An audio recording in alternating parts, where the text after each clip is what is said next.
Good evening, Father Quinlan, Dr. Thea, Sister Maria, Mr. Felix, Father Sawicki, the Board of Directors, members of the faculty and staff, family and friends of the class of 2011, and my fellow graduates. When it was announced that I would be speaking at graduation, I became nervous. As I pondered the honor that it is to be speaking to you this evening, a troubling thought crossed my mind. Is it sad that I am unsure of how to spell valedictorian? For a couple of days, I was even saying the word incorrectly, pronouncing it valedictorian, suggesting that it is valid that I stand before you tonight. To put all of your minds at ease, I am positive that valedictorian is spelled valedictorian and refers to the person that delivers the valedictory or farewell address. The reason I tell you this is because it is an example of practicality, the actual doing or experiencing something. The greatest thing that I feel Deloitte has to offer its students is the opportunity to embark on a lifelong journey, well prepared for a world that embraces practicality. This begins with Deloitte's motto, be doers of the word, and continues with each student who pursues the truth rather than simply rest with personal theory. Dr. Benjamin Rush, one of the founding fathers of the United States of America, said, "The only foundation for a republic is to be laid in religion. Without this, there can be no virtue, and without virtue, there can be no liberty. And liberty is the object and life of all republican governments." The founding fathers took the ideas of virtue and of liberty and made them real, leaving us with a nation thriving with practicality. In the late 1900s, James Fowler developed the concept of the 6 stages of faith. The latter 3 stages of faith, especially stages 5 and 6, focus on internalizing one's faith in order to universalize it and use it to be doers of the word. Examples of those who have universalized the faith include St. Paul, Mother Teresa, and Pope John Paul II. In addition to being Christians, these people have a distinct characteristic that made their works possible: practicality.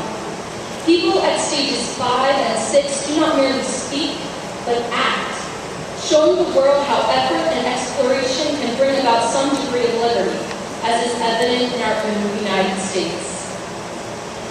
I would now like to present 10 commandments that I hope stick with the class of 2011 as you cross the stage for the final time.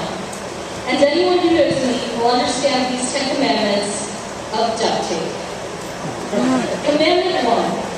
I solemnly swear to use duct tape, all varieties of duct tape, and nothing but duct tape. Which means always give your fullest effort, nothing else, in as many ways possible. Commandment 2. I will never underestimate the power of duct tape. Confidence is the key to success. Commandment 3. Duct tape is the power and I am the facilitator. Together there is no limit to what we can accomplish. Being willing to work well with others is vital, and it is okay to be a follower.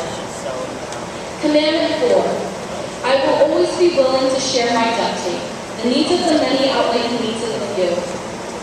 Being able to collaborate and share ideas is the only way to get the full picture that will benefit everyone. Commandment 5. Now that I have duct tape in my life, my perspective will change. I will see everything as taped, neat steak, or willing taping. Take what you learned from the past and apply it to the present, understanding you may also need to adjust it for the future. Commandment 6. I will have a roll or a packet of duct tape on my person at all times. No exceptions. Absolute devotion is required. Be prepared. It is as simple as that. Commandment 7. I will always carry backup supplies of duct tape. Things can always go wrong.